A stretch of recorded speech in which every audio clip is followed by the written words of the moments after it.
Welcome back to Kids Club. Hey you guys, welcome back to Kids Club. Did you like my little intro this morning? Okay, so we are continuing our board game series where we learn how to play a new game every week, and one of you lucky kids is going to win the board game that we talk about. So this week we are talking about the game of Battleship. I'm so excited. Now, unlike last week where I told you guys that I didn't know how to play Candyland, well, don't worry, because the game of Battleship is one that I know how to play. Anyways, I'm gonna explain to you guys how it works. This game is a game played with only 2 players. So the object of the game is to be the first player to sink all of their opponent's ships. Now, each board has 2 grids, the ocean grid and the target grid. So you sit across from one another, you raise your lids so that each player can't see the other player's ocean grid where they've put all their ships.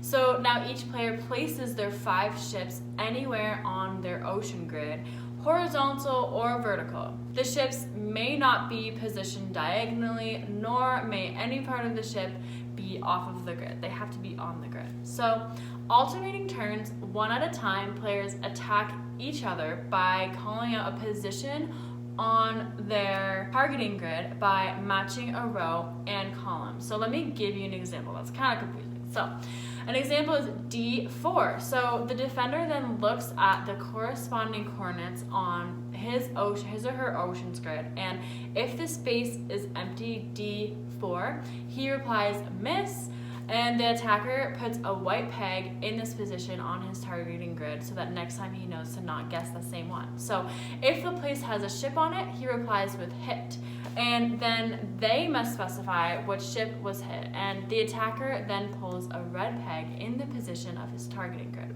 Additionally, the defender puts a red peg into the space of the ship that the attacker hit.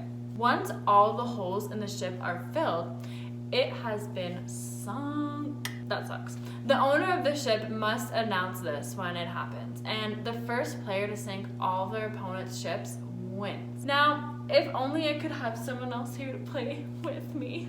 It's so sad. That's okay though, because that just means that one of you guys get to win it and have fun with whoever you play with, and let me know if you win or not. Let me know how it goes. So today we are talking about taming our tongue. Now, what does that mean, you may be asking? Well, taming the tongue means that we control what comes out of our mouths and what words we choose. Because believe it or not, your words have so much power. That's right. Your words can either lift or tear someone down, and the Bible talks a lot about this, especially in the verse we're going to read today. The verse we're going to read today is from James 3, verses 3 to 10, and I'm going to read that right now for you guys. And there'll be slides here that you can read along with me. When we put bits into the mouths of horses to make them obey us, we can turn the whole animal.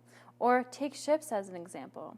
Although they are so large and driven by strong winds, they are steered by a very small rudder wherever the pilot wants to go. Likewise, the tongue is a small part of the body, but it makes great boasts. Consider what a great forest is set on fire by a small spark. The tongue is also a fire, a world of evil among the parts of the body. It corrupts the whole body, sets the whole course of one's life on fire, and is itself set on fire by hell. All kinds of animals, birds, reptiles, sea creatures are being tamed and have been tamed by mankind, but no human being can tame the tongue. It is a restless evil full of deadly poison. With the tongue we praise the Lord our Father, and with it we curse human beings, who have been made in God's likeness. Out of the same mouth come praise and cursing. My brothers and sisters, this should not be.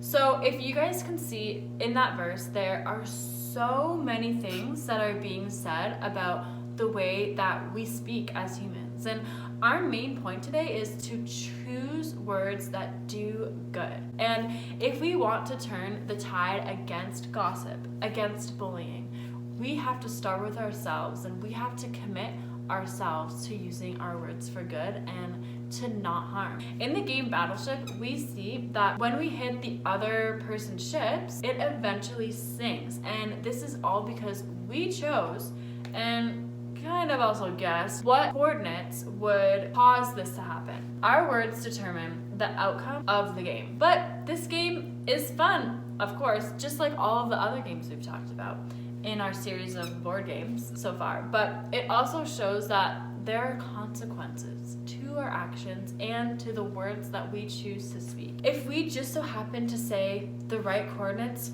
we can completely sink our opponent's ship.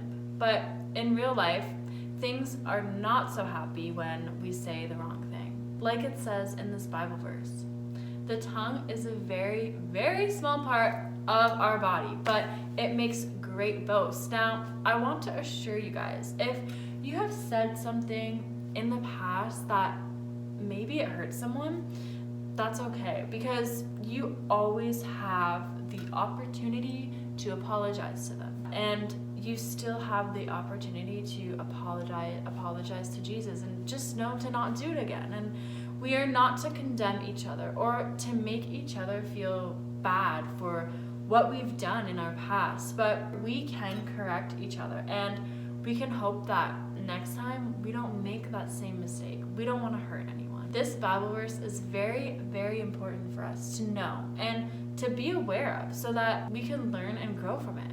Another part of this verse that I want to point out that I think is super important is when it says that we cannot be praising God with the same mouth that we curse people with. Like, what is that? That's crazy to me, that verse. This is another great reminder of how important it is to be in control of what we say, and that things we are saying are good and not intended to hurt anyone. And sometimes when we feel certain emotions, it can be especially all the more hard to do this. But it is in those times where it is all the more important to have self-control over what you say. Boys and girls, hopefully today you can learn that what you say, it really does matter. It doesn't matter how old you are. Choose words that do good. All right, boys and girls, I am so happy that you joined us today at Kids Club, and now I think you all know what time it is. It's time to pick our board game winner for this week, and the winner is gonna win Battleship. I'm so excited. Honestly, this game is so fun.